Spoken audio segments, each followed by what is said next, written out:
muri yeZimbabwe zvinhu zviya zvamanje taakuona ma-effects comrade Bombshell Geza, ma-effects Bombshell Geza akuonekwa paZimbabwe iko zvinezvi. You know why ndiri kutaura zvinezvi? Kana uchingotondiona kudai so, you know what to do man. Tanga nekulike this video right now kutira kuti vaboikane. Zvandiri kuda ndikuonesei zvinhu zvekuti imimi zvimwe zvacho munotozviziva kuti kana muchinge zvinhu zvakuitika zvine zvakadai so, but da kuti mungoona something iyi muzongotonga mega.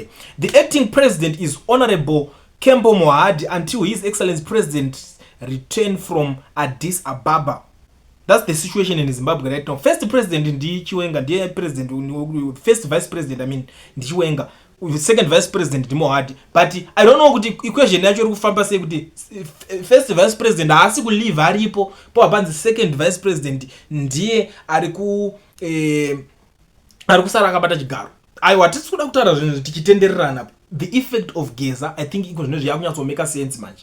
Vanhu ava vari kuvhunduka, musamboswere makanyepera nezvimanhingirikini zvamune muchiona kuti nasinga vamhoresana wani vadidi, munogona kungomhoresana for the sake of zvanenge vachitozviitira ipapo. But hapana pamungazongobuda muchindingirira, munogona kutobuda mutomhoresana madi, but mafaces nebody language azvo zvichizotaura kuti kana muchikwanisa kureada kuti apa pane pakapenga. But this time around ugwara huri kunyatsoratidza vanhu ava vanotya kuti waraiti saka uyu tikamusiya ari nhingirikini nezvinhu zvekutaurika nenhingirikini nanhingirikini vari kudai so paipai. Geza wacho akanzi ngaatorwa asungwa, asati asungwa havasi kutomuona, havasi kuziva kuti ari kupi, vari kubhaiza kudzungaira. You know the only thing chandatonzwa chiri kutoitika ngechekungoti maroad blocks acho akangowanda kuZimbabwe ikoko zvekupanika zviya zvekutadza kunyatsoziva kuti chii, vamwe vari kutsvaga iye kana kuti kudii. I don't even know kuti why are they even doing that. Saka masituations akadai so ayakaya ndopadongoti munhu gara une data, gara uri ready, unogara wakajoina panapa wakasubscribe anytime is tea time, you never know kuti chii chingangoitika. But Mohadi amen because ndine imwe yandazonzwa, let me show you panapa iri kutaurwa panapa. This one I think angangokomendawo majaira ari kuti General Constantino Chiwenga assumes the role of the president of Zimbabwe whilst Idi Mnangagwa is in Ethiopia. Mnangagwa wanted to leave Kembo Mohadi in charge, but the chap is not feeling well. Idi insisted that Mohadi should be in charge despite being unwell. Then Chiwenga stepped in. Urukonzwa nyaya yacho manje kwa yave iko zvazvo zvangotaurwa, but according to Nicky Mangwana ndiye anyatsobuda achitaura kuti zvoni acting president zvamanje manje muZimbabwe ndi Kembo Mohadi. Handiti mukuona pane nyaya yacho.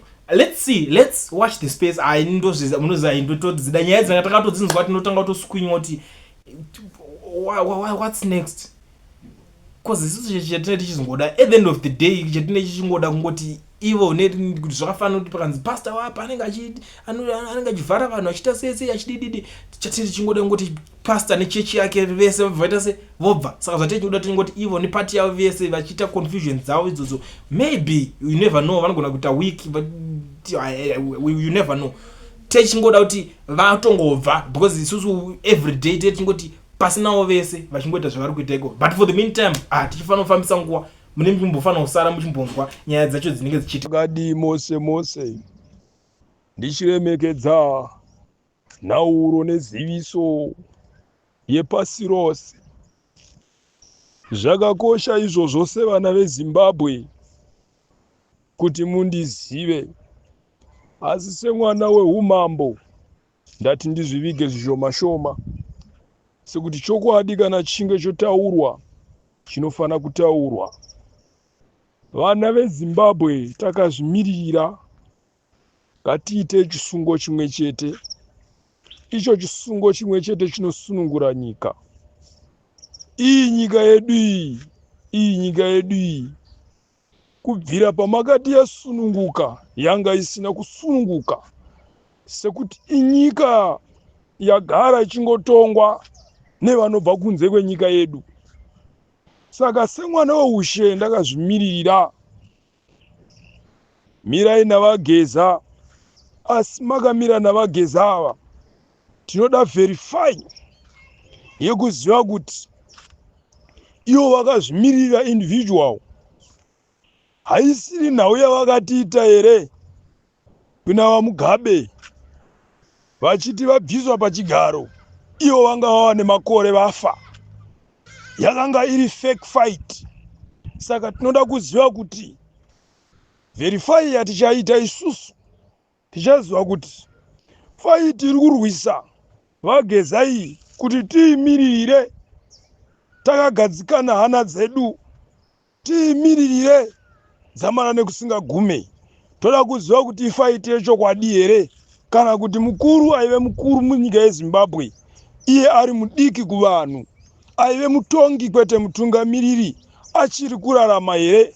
Zvimweni zvenguva vanenge vachida kunakisa mazita avo, asi iye munhu asisipo, vachida kugadzana kuti vanhu vafare sezvavakaita kumutungamiriri akanzi abviswa iye anga afa kare.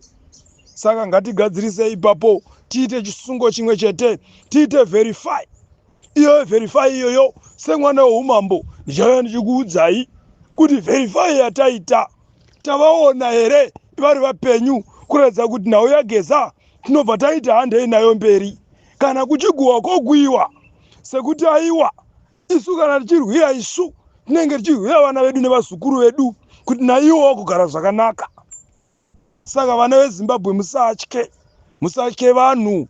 Vanhu ava varume, munhu akafanana nemi, asi munhu akafanana nemi anoda kuti nemiwo musimbe kana mava kuchinorwisa.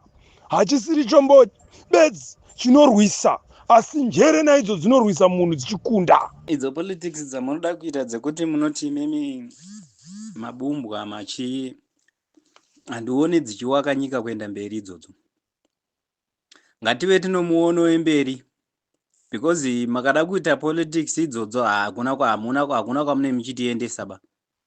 Nekuda kuti mumwe neumwe takada kutarisa vanhu vari muno muZimbabwe, vanenge wakabva kwaonekwa wakabva ko vana vacho navanozoberekwa oraiti vanenge vava maZimbabweni. Saka tinotaura kuti havasi maZimbabweni, ende ndo vari kuona nhamo yachona. Ende tisi tiri paground, imi muri ikoko kwamuri kuSouth Africa ikoko, mune vamuinawo ikokoko vasiriwo vemo muSouth Africa ende vamwe vemuSouth Africa imomo. Saka so izvi zvekuti munotaura kuti politics dzekuti mabumbwa machi haya hadzisi politics dzinoenda mberi idzi. Isi tikuda chinhu chinotiendesa mberi senyika, tione zvinhu zvinotipa ramangwana kuti rijeke, kuitira kuti vana vatiri kubereka kumashure wagozowanawo upenyu huri nani. Manje idzo politics dzamuri kuredza ndedzekuramba muchidivhaidha vanhu, hakuna kwadzinotiendesa. Zuro ndizuro maitaura kuti asi kuda kusapota nhingirekeni struggle, tichakuinga henyu, tichakurovai. Munomurova hau because munhu akatobudawo kuenda kwaakaenda, ari kunotsvagawo mari yekuti mhuri irarame, because munyika zvinhu zvakaoma. Ima kuda kuti asapote nekamari kaari kashoma ikako kaari kuwana futi maada kumutorera ikako. Zvinobatsirei izvozvo? Itai politics dzinoita kuti tiende mberi, dzisaite dzekudivhaidha vanhu. Isusu chinhu chinotinetsa chinhuwani chekuti tangokura zani ichitonga tikatodzimara tatobva mukati menyika yeZimbabwe. Hakusi kuda kubva mukati menyika yeZimbabwe, asi nhau yekutambudzwa nembavha idzi. Ukaona munhu anoita kuti kambani inenge ine vanhu kana 15,000 ivhare, munhu iya haana kana tsitsi.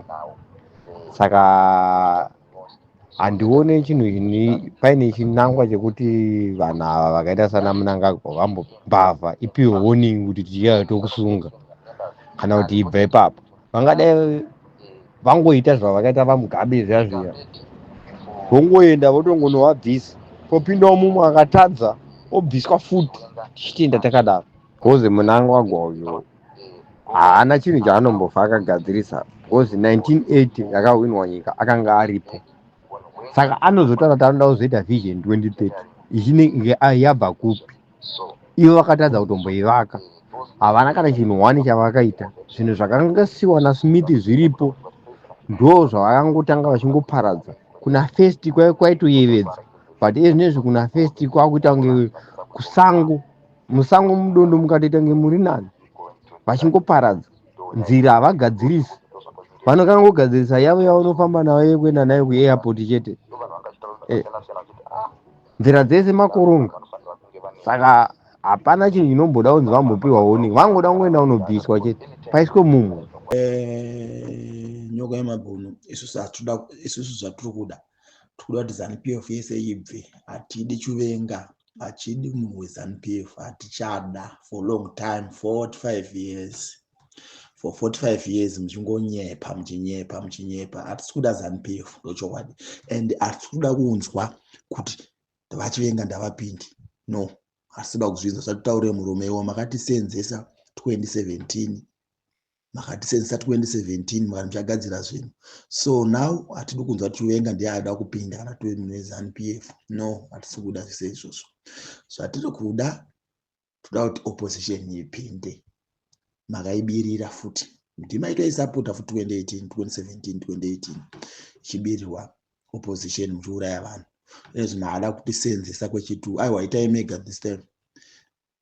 Pindai mega zvenyu munzira muurayani, pindai mega murodhimo muurayani mega. Isi hatidi vanhu, hatidi and hatisi kuzobvuma izvozvo this time.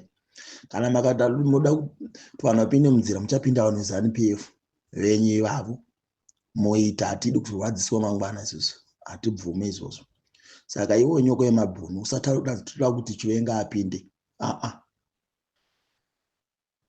Toda kuti government ichinje. Government toda kuti ichinje, but asida kunzwa muromo kuti Chiwenga apinde. Ndani hatimudi ZANU-PF, hatimudi ZANU-PF. Toda kuti zvinhu zvichinje. Chiwenga naMnangagwa havana kusiyana naMugabe, same crew. So hatisi kutombovada kana vanhu yavo. Anouya futi kutanga kutonga nepfuti nebanga.